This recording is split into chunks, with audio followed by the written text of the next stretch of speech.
Hello everyone, welcome back to Maverick Mods. First week in the new shop, I got a ton of projects. The last 6 months or so, they've been stacking up like crazy. Got to figure out what to do first. So, grab your popcorn, let's figure it out, let's get started.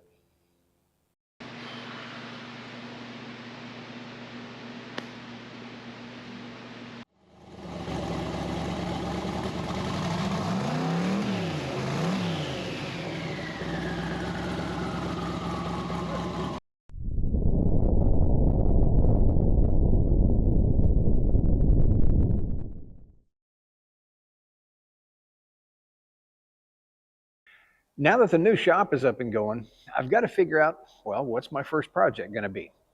It's been quite a while. It's actually been, 6 months, maybe a little bit longer since I really had, I've had house projects to do, but I haven't really had an automotive project. So what should I do first? The list has been growing and I really haven't been able to knock anything out. Still got the Firebird to finish. It's close, but it does need some finishing touches. I've got the C10 pickup that I've got to really kind of start on. I sort of started on it before, but I've really got to dig into that. I've got the Studebaker sitting in the garage, and it's going to sit for a while. I've got other things, priorities, before I can get to that. The Austin Healey. Oh, wait, you guys don't know about that yet? Forget I ever said that. What else? I need to do an exhaust system for the shop truck. The list is long. So what should I do first? Well, for my first automotive project, I'm going to do something that, it's not really automotive, but it'll kind of get me back in the swing of, get my hands dirty again and help me kind of sort out where everything is in the shop, because right now it's a big hot mess. Nothing is where it needs to be yet. So that'll help me. So what am I going to do? Let's take a look. Here's a short clip of something we found in the basement when we first bought the house. This is the original wood cook stove. So this has some refurbishing in its future. I have not found the accessories for it. They may not exist, but I'll bet you I can find these at estate sales and auctions and things like that. This is going to go back up in the kitchen, if nothing else, just to sit there and look cool. That stove really is, it's crying out for some love and attention, and it's going to get some in the next few days. I did get a few things wrong. It turns out that it's not the original stove of the house. Shows you what I know about wood cook stoves. But I did do some research on it, and I've got a little bit of history on the stove. Let's take a look-see at it. So I did get it moved over to the shop. Now, one of the issues with the stove as it sat in the basement was a lot of parts and pieces were missing. As I dug farther and farther into the basement, lo and behold, I found parts and pieces. And now we're talking parts and pieces galore to that cook stove. We're going to see how much of the cook stove actually is here, and maybe it's intact. Maybe this is everything. Let's take a look. Like I said, I did some research on this stove, and now that I've got it out of the basement into the shop, better light and kind of platform here, I found the manufacturer here. I can't find my wire brushes yet, but I did find my grinder with a wire wheel on it. I'm going to clean this off, and let's take a look and see who made this.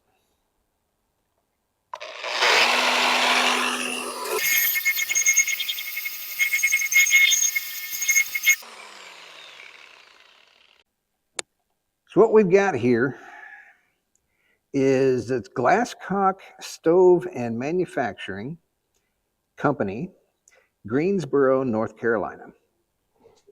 Further, if you look on the door here, it's got a name on it. There we go. Victor Jr.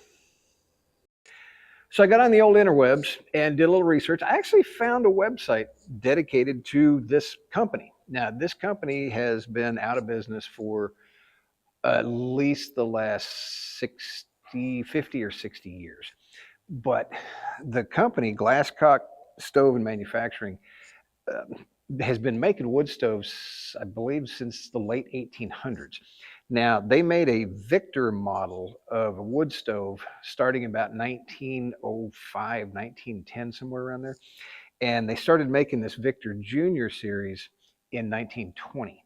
And they made variations of this stove through about the 1950s.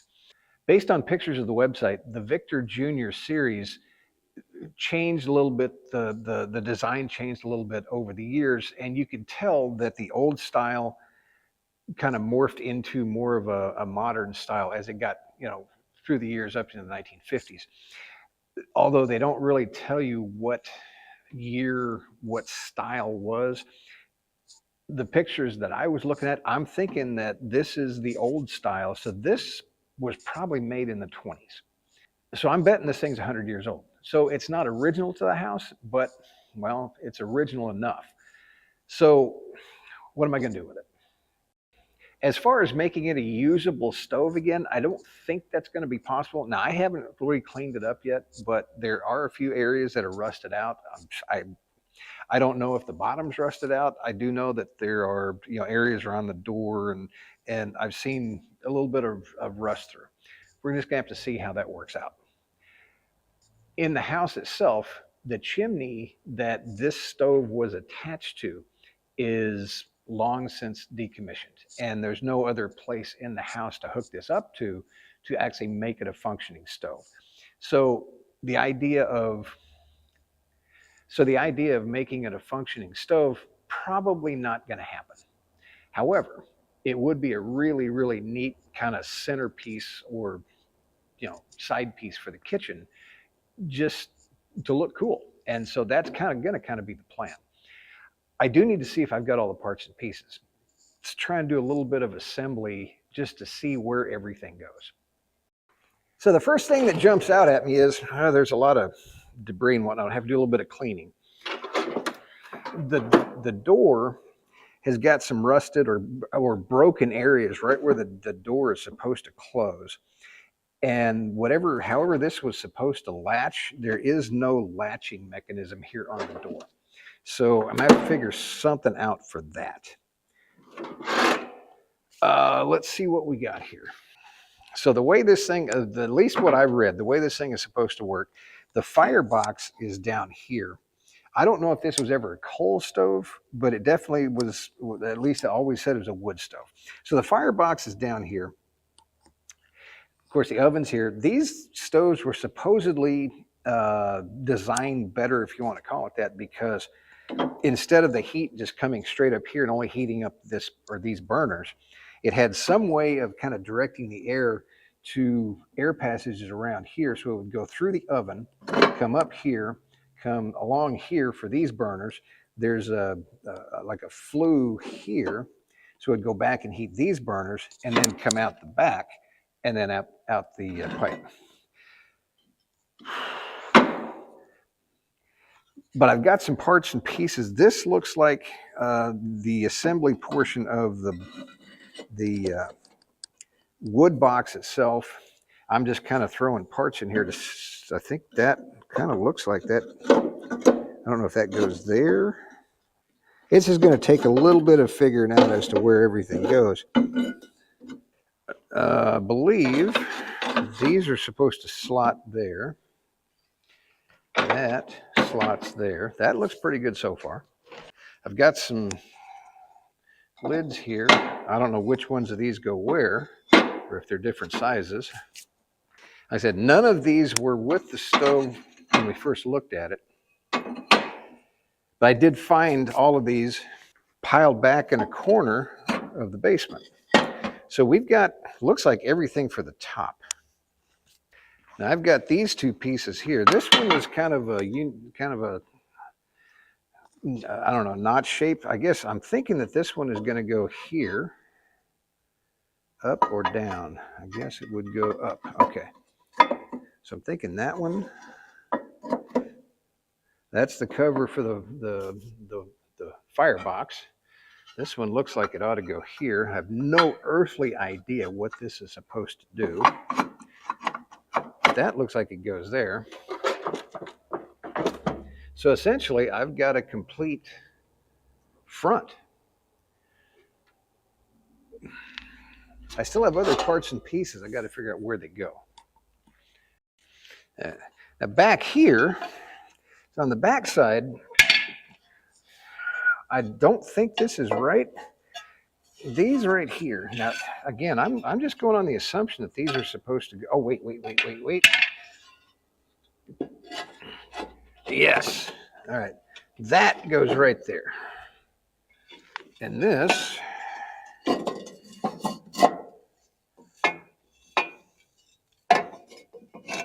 Oh, I'll bet that goes on top there. It's all rusted out, but you know what? I'm pretty sure that goes there. And then this whole thing fits right there. So that would be the for the flue going out to the chimney. There's a few more parts I haven't figured out yet. This, I think, is a grill grate that goes somewhere in there. But this part, I'm just assuming it goes to the stove, but I have not yet been able to figure out where. So, no earthly idea. I don't see anything that just jumps out at me as where this might go. But you know what? If that's all I got to worry about, I think I'm still way ahead on this. Whoa! It looks like I was able to find, I don't know about all, but at least enough parts and pieces to make it look presentable when I'm done. Now I got to figure out how to, well, make it look presentable. So the idea is basically to start cleaning this up, I'm going to sandblast the parts and pieces in the stove. I'm thinking that my best option is to actually take it apart. Problem with that is I'm going to just guaranteed all of these fasteners, it looks like they're machine screws with, you know, those old square nuts on the back of them. Every one of them's rusted. Everyone's going to break. Probably just going to replace them all rather than try and save any of them. But let me see if I can get it. Well, first thing I'm going to do is I'm going to get the vacuum out, vacuum some of this out, and just clean it up as best I can. And then let's start taking it apart. Get the parts ready to go in the sandblaster. And then let's set up the sandblast tent and get started.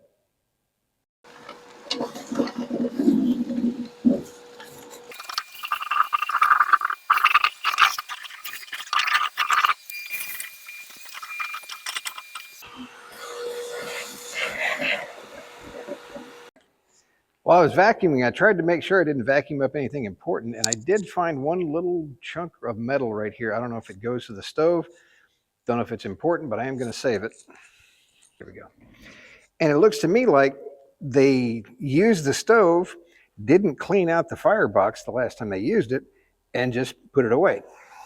Because there is ash and all kinds of stuff down there. That's old chunks of, looks like wood chunks down here. Just make sure there's nothing important in there. I don't see anything. There's a rock. Nope. Looks like drywall. Or back in the day, they called it sheetrock. We just get some of this out that way. Just, I mean, the vacuum will suck this up, but it'd just be a little bit easier in case there's any big chunks in there. Okay.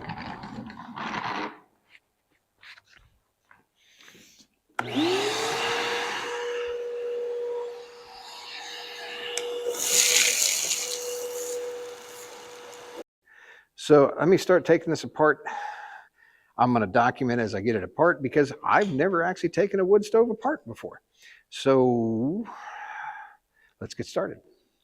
Progress report. I got the side panel off. I've got the side of the inside of the oven off on this side. I've got all the perimeter bolts out but one, and there is no way to get to it, and I can't get a grinder up underneath. But since I got all the rest of them out, I think if I lift it, they're on a slot in here, I think. Yeah, right, just like that. The top is off. With that loose, in theory, this part should lift out. And it does. A lot of this is just fit tab A into slot B. My little vent here is frozen. Hopefully the sandblaster will fix that so this will actually function.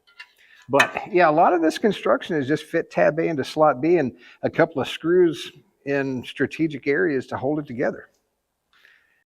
The farther I get this apart, I am finding a few things, like right here. This corner of I guess this would be the front piece, is broken. And it's broken right up in there as well. Now, of course, this is cast iron. I'm pretty sure I can weld this. I mean, it's not like my weld has to be subject to a lot of stress or anything. I'm going to give that a try. Maybe come on the inside, give it a couple of tacks just to hold it together. I think that'll work. Let me see if I can get this thing flipped upside down. It might actually be light enough that I can lift it by myself, because the last time it was just a wee bit too heavy for me by myself. Let me see if I can get this upside down and on the ground. Still pretty heavy, but it's not too bad.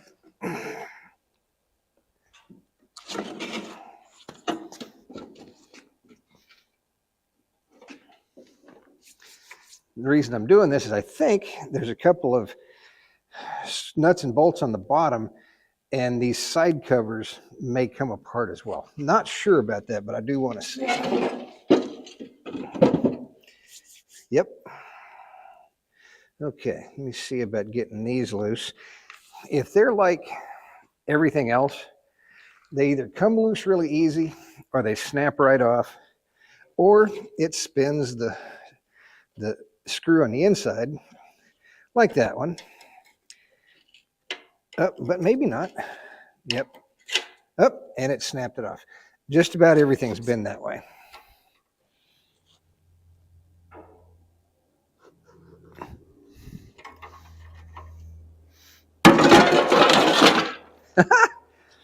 That one on that side broke. And this one broke. Good thing my feet went underneath that.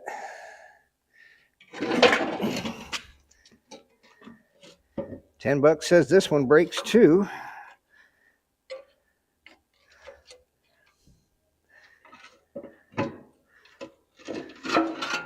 Oh, that was on a slot, so it didn't matter anyway.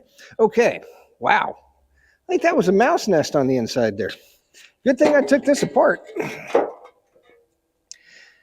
All right, I'm going to take a few pictures of this assembly, because I think that's probably going to be pretty important when it goes back together. I've got the stove disassembled. Time to clean it up. There's a bunch of different ways you can do that. Pardon how messy I am right now. You're going to see why here in just a minute. There's a bunch of different ways you can do. I have access to sandblasting. That's what I'm going to use. You could do a wire brush. There's OSPO. There's rust preventative treatments, things like that.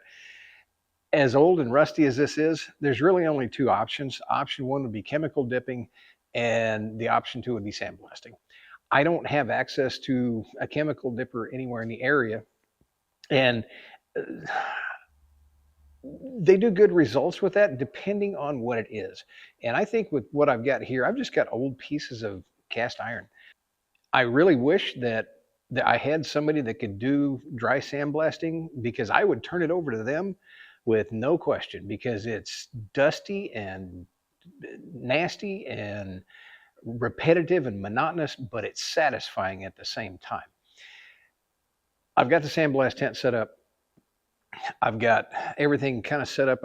Hang on, Skeeter. So I'm all set up. I've been doing blasting parts and pieces for the last few days.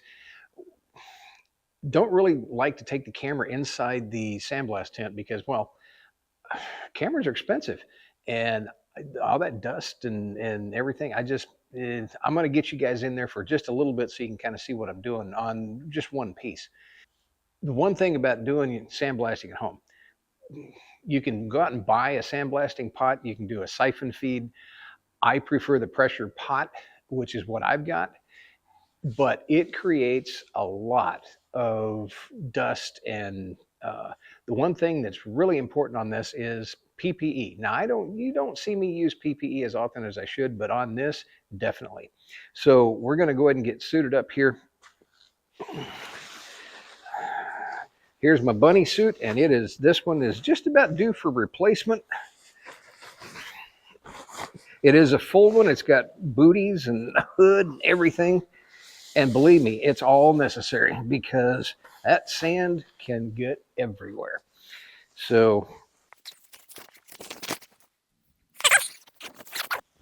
there's the bunny suit. Time to ditch the hat.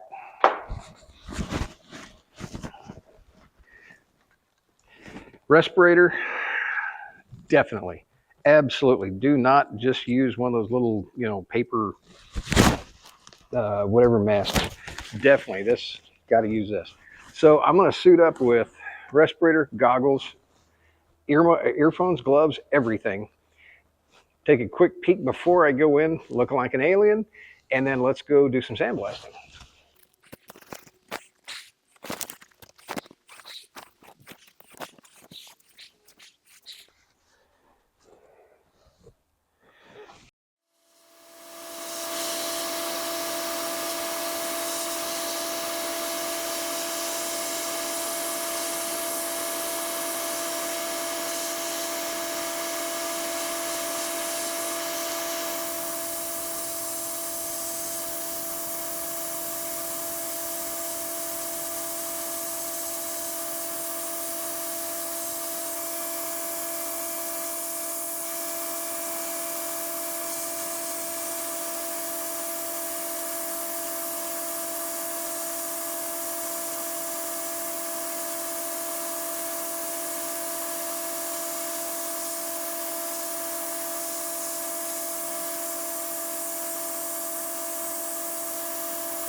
We're out of the sandblast tent.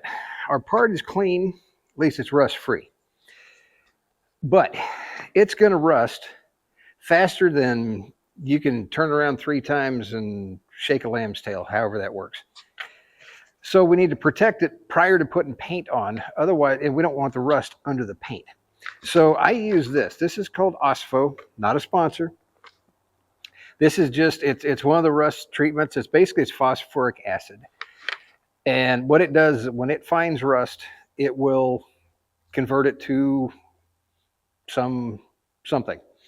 It'll also protect the metal. So I'm going to spray this down completely with Osfo, and that'll give me a couple of days that I don't have to worry about it rusting in between. And if there's anything I missed on there, it'll catch that and convert that rust as well. Now, what I do out of that gallon jug, I just put it in a spray bottle right here, and I just spritz it on. Doesn't take much. Afterwards, I'm going to wipe it down because you don't want to leave too much. If you leave too much, you get this phosphorus-y kind of coating. Now, the Osfo and treatments like that, you can paint right over the top of them. However, if you get that little, instead of it turning the rust black, which it turns to rust black, chemistry. But if you get too much on there and it dries on there, it'll leave this white kind of a powdery, pasty material. If you paint over the top of that, the paint will not stick. The key to that is not too much. Make sure I get everything, don't miss anything. Spin it around. The other thing that's important too is the oils from your fingers will cause it to rust faster than anything. So that's why I'm all gloved up. So basically, and like I said, I'm spritzing it, but at the same time, I'm making sure I get everything because I am going to wipe it down. Just don't want to miss anything. There we go. I think I got to get the bottom of that too. Yep. Okay. I'll just take a rag. I'm not wiping it off. I'm just wiping the excess off. Now set this off to the side. Give it 15, 20 minutes for the OSFO to dry, and we'll kind of see how it looks. After giving our stovetop a few minutes for the OSFO, it's almost dry, but it's close enough. You can see kind of how it turns out. It kind of gives it that just an overall kind of a gray appearance. Every now and then you can see a spot like in the corners here, a little bit of rust that the sandblaster just could not get in the little nooks and crannies, and it turned that black. And that's that chemical reaction.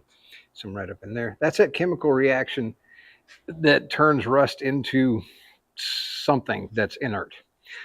So this one, a little bit of prep yet. It's almost ready for paint. I have to do a little bit of repair before I can do my final cleanup, get everything ready to paint. A couple of the pieces were broken, and this is actually the front. This is the oven door opening right here. This is the part that was broken as I took it apart. So now this is cast iron, and I know, and I've never welded cast iron before, but I know you're supposed to use stick welding, and you're supposed to preheat the material and all that kind of stuff. I am not a welder. I'm not a professional welder anyway. I'm a hobby welder, just so everybody knows.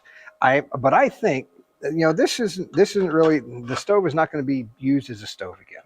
It's strictly for decoration. I think what I can do is put the pieces together, tack the back of it so that basically all that's showing on the front side is a little crack.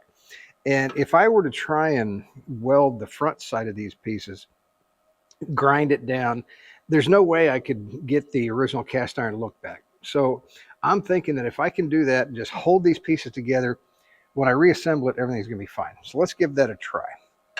Got my welder up. I got to figure out, there is a little bit of tension, and see if I can hold everything together long enough to get a tack in. I think I can do it that way. It feels good on the back side. Okay, I'm going to try that. I'm going to get my glove out though. I have no earthly idea what to set the settings on. That looks like about an 1/8 inch steel. I'm going to try 17.5 amps on the welder. See what that does. See if I can put a couple of tacks in and see what happens.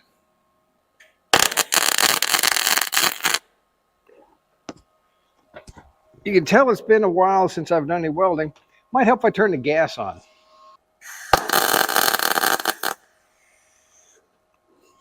Much better. Turn the wire feed up a little bit.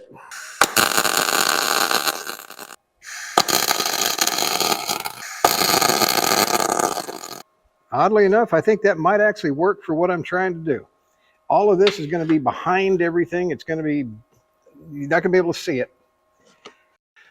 My parts are clean. Everything's laid out, ready for paint.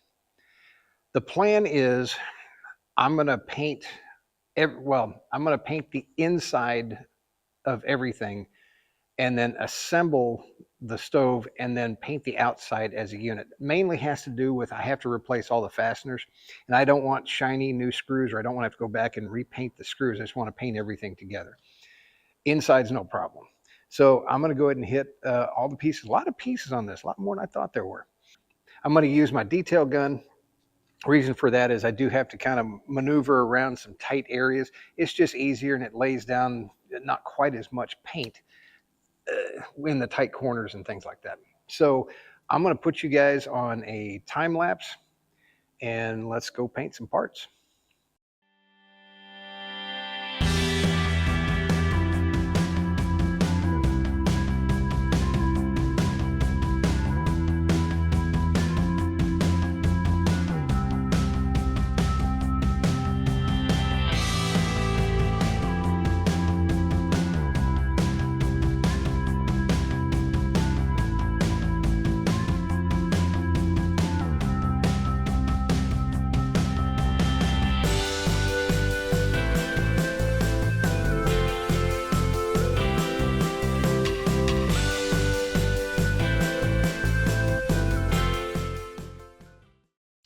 I went ahead and put a second coat on. So all the pieces now have got 2 full coats. Like a dummy, I forgot to tell you what I was using. So this is called Hot Rod Black. It's a single stage direct to metal, which means you don't have to have a primer. That's why you didn't see me put a primer on. It's a matte to an eggshell to can't quite get to a semi-gloss depending on how you apply it and how many coats you put on. I'm shooting for somewhere around eggshell, I think, something like that. Anyway, so that's on. I've got to let this dry overnight. Tomorrow I can take some of the pieces, I've got to turn them over and get those done. After that, let's start assembling. I'm starting to reassembly here. You notice I've got gloves on, and the only reason for that is that the outer portion, the outer pieces still don't have paint on them. I just don't want the oils from my fingers getting on the outside. When I took this apart, of course, I think you guys remember at one point in time I took one screw out when it broke and everything fell apart. I don't think that's going to deter me, but I've been looking through my pictures and they don't make a whole heck of a lot of sense about reassembly. So we're just going to kind of guess and go and find out where parts go. But I'm going to start off by building the base, I guess you could call it. So here's the bottom portion and the back wall. I'm going to start by putting those together, see what happens. These pieces are still pretty heavy. This may turn out well, it may not. Went to the hardware store, got new hardware. Unfortunately, I couldn't find, that doesn't go there. No, it's got to go that way. Is that how that worked? Yeah, that seems kind of weird. Okay. So I went to the hardware store and I was trying to kind of see if I could find some period correct hardware, aka some of those square nuts and flathead machine screws. Couldn't find any. So I'm going to have to deviate a little bit from historical accuracy, if you want to call it that. Let's see if any of this fits. There we go. All right. There went my microphone. Give me a second, I'll put that back on. Okay, I'm going to kind of do this loose. I don't want to tighten them too much because I'm sure I'm going to need to have some wiggle room. It would not surprise me in the least if this thing falls apart again at some point in time, like right there, because until I tighten everything, there we go. See, everything kind of fits tab A into slot B, sort of.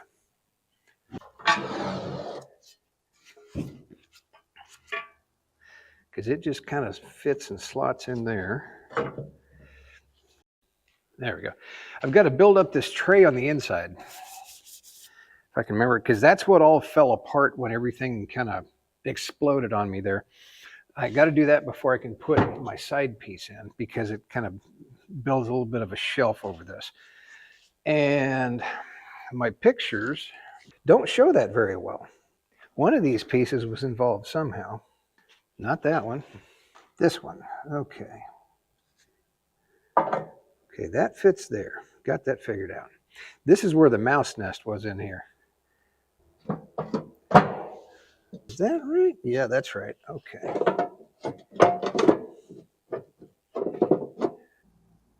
Well, I'm just going to go for it, and when I run out of pieces and have a lot left over, then I'll take it apart, try again.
That interior vent system threw me for a loop for a little bit, and I've got a door on the side here. I just don't think I have, and I thought this was it, but that wasn't it. This door actually goes here, and there's a little knob here, so this is all kind of stays here, and this little knob moves this little apparatus back and forth for some reason which I have not yet determined.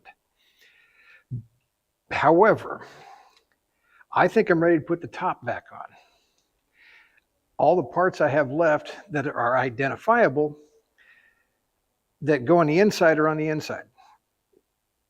Everything else should go on the exterior. So I'm going to try and put the top on. Let's see what happens.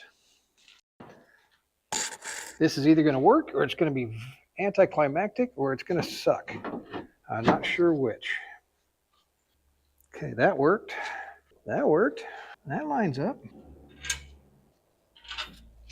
Okay, that one's already in. There should be one back here. Yep, right there. All right, color me shocked. I did not expect that to go that easy.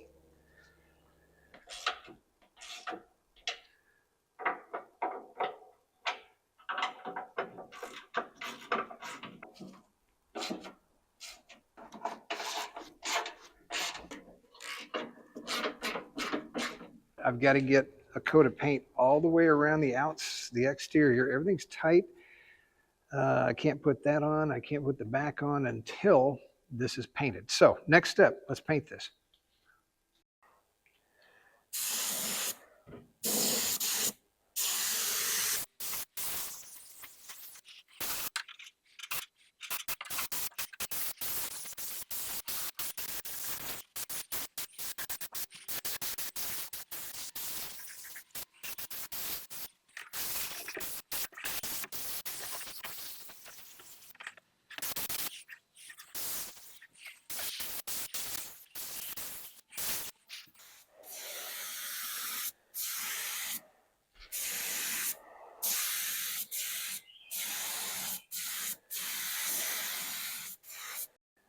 The stove has found its new home.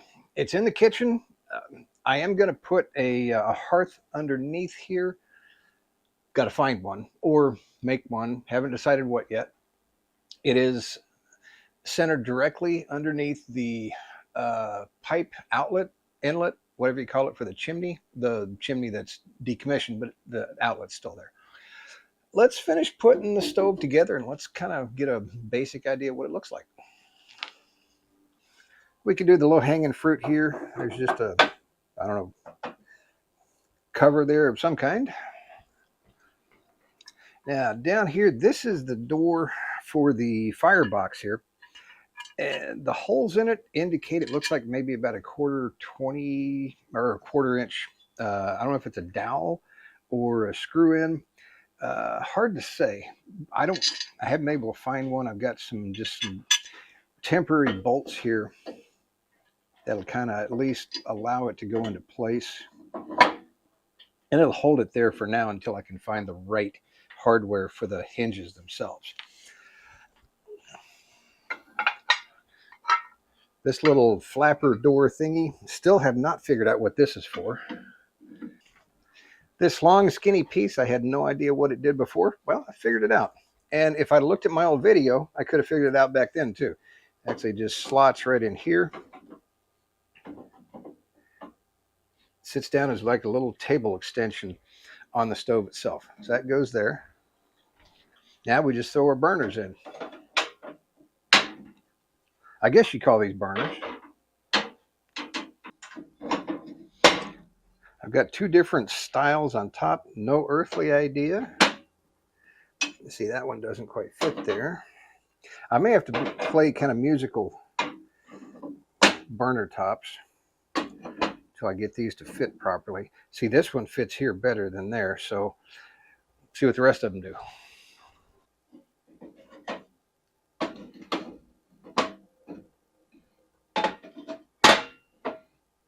We're mostly assembled. It's pretty much in its final location. I did get the flue exit mounted on the back, and I've got to find a stovepipe somewhere to hook it into the outlet there. We'll work on that. kind of final piece of the puzzle is I do have to do a little bit of work on the oven door. Now, my oven door came in multiple different pieces. Of course, I've got the outer door, which is cleaned and painted. Here's the oven cover, I guess you could say. Now, I want to save this. I don't want to change this, but it's got like, it's dirty, it needs to be cleaned up, but it's also got tape, like masking tape residue on it. I want to see if I can clean that up. This was bolted or screwed to the door frame. And here was a little heat shield. This is probably asbestos. It's going to go in the trash. It's going to be disposed of properly. And then it had a back cover on it. And of course, this back cover is rusted to nothing. I'll just I've got some sheet metal out in the other shop there. I'll just make a new one of these and bolt everything together. Let's start on seeing if we can clean up this cover. And of course, there's a lot of, this is just masking tape. The back probably rusted through and it started getting loose. So they just masking taped it up. See if I can get the excess off that I can get off easily. And the stuff that I can't, I'm betting my magic eraser might do a pretty good job of getting this off. Let's try it. If you guys, you don't know, this is called a magic eraser. It's 3M product, not a sponsor. This is designed or used to get the two-sided or double-sided tape off of automotive or other applications. And it peels the tape and the tape residue off without hurting the underlying finish. Let's see how it works, because I want to keep this finish. Just chuck it up in a drill.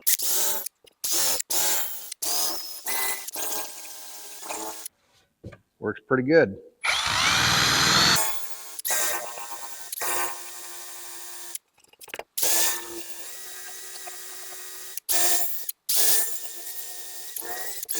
I got to be real careful around here because I don't know if this is it. Well, you can feel it. It's actually painted in, so I think I'm okay here. If it were a newer, like a stencil or something, not a stencil, but if it were a sticker, that might be a problem because it would peel that off too. I think I'm okay.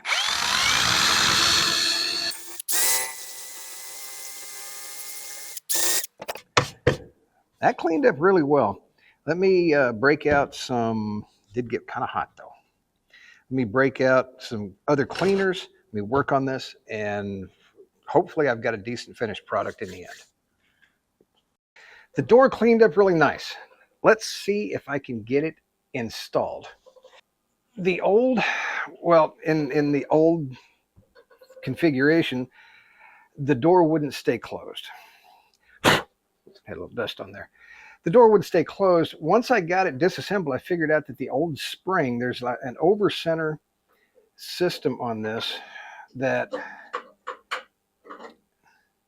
I can figure out how to hook this up, there's an over center spring, there we go, that keeps the door open and keeps it closed. Now in theory, I should be able to, if I can stretch, now I had to go get a replacement spring. I don't know if it's the right spring, probably not. Too strong, too stiff, beats me. But I should be able to do that. Now, this cover covers all of that and holds this in place. I don't want everything to go flying apart in the process. That's what I'm trying to avoid here. Okay, got side cover in place with the assistance of my lovely wife, Mrs. Maverick. And we're all tightened up. Now, in theory, the door should stay up all by itself. And it should stay down all by itself. Now, I did not put the asbestos back in. I didn't put a cover on top. I just two-sided taped this in because I may want to take this back off someday. You never know. Plus, all of my screws here were either busted off or can't get them out anyway. So I had to come up with a plan B on that. Let's take a look at that door because it turned out really nice. So my magic eraser cleaned it up really well. The thermostat, or whatever you call that, the temperature monitor in the center. I wanted to keep that kind of the way it is. That's kind of the last vestiges of the really old way it looked. With the oven door on, all the externals are on. I could almost put a done stamp on this. One final thing to do. I went ahead and made up a stovepipe. This is non-functional, but I think it'll complete the look of the cook stove here. Let's see if I can get this in.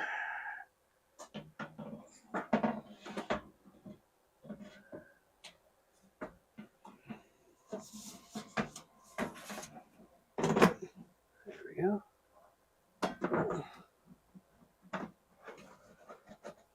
All right. Oh, got a little sticker to take off there or cover up. Almost done. Let's take a look at it.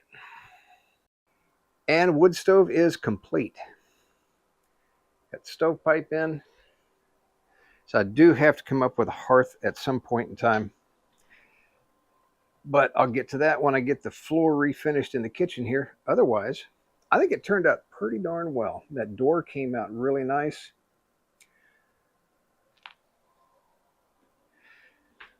Looks like it's going to make a really nice addition to our kitchen.